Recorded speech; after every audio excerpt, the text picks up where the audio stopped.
Le 19-20 est ouvert. Bonsoir et bienvenue à tous. Voici tout d'abord un premier regard sur l'édition nationale de 19h30. La rencontre d'un lycéen et d'un pédagogue de renom. Émile, 15 ans, a interrogé Philippe Mérieux aujourd'hui à Nevers. Tout ça dans le cadre d'un cycle imaginé par l'homme de théâtre Jean Bochecou. Et cette série s'appelle Les Rencontres d'Émile. Il s'agit de permettre à un jeune Nivernais de questionner plusieurs intellectuels. L'idée a débouché sur un film et sur des livres, mais aussi, vous allez le voir, sur des séances publiques comme celle d'aujourd'hui à Nevers. Michel Gillot, Jean-Louis Saintin. Émile et Philippe Mérieux vont parler d'école et d'éducation. Ils l'ont déjà fait ensemble, mais jamais en public. 2 heures plus tôt, Émile accueillait à la gare ce pédagogue renommé, grand connaisseur des questions scolaires. Sur l'école, Émile a des doutes, voire quelques reproches, et il pense que Philippe Mérieux peut les entendre.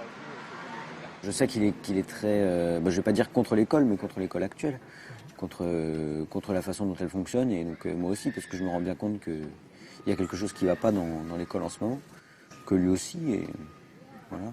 Sur ces questions-là, sur les méthodes de transmission, sur la manière dont ils apprennent, je crois qu'il faut vraiment écouter les élèves. Ils ont des choses à nous dire parce que ce sont eux qui apprennent et qu'on a beau être très très intelligent, très formé, on n'apprend jamais à la place de quelqu'un d'autre.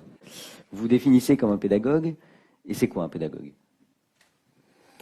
C'est une question sur laquelle on avait déjà travaillé ensemble, Émile.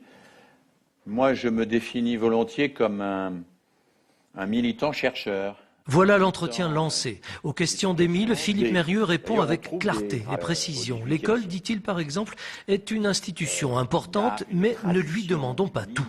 On confond l'éducation avec l'institution scolaire.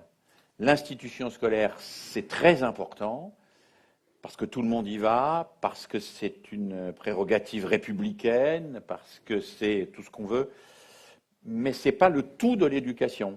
Donc maintenant, on a tendance à reléguer l'éducation à l'école, alors que ça on a tendance à demander beaucoup de choses à l'école, ouais. De l'éducation à la santé, à la citoyenneté, au code de la route, à la sexualité, etc., etc. Mais il ne faut pas que ce soit une sorte de démission du reste de la société. Ce que l'école peut, ce qu'elle ne peut pas, pourquoi toujours la compétition et rarement la coopération entre élèves.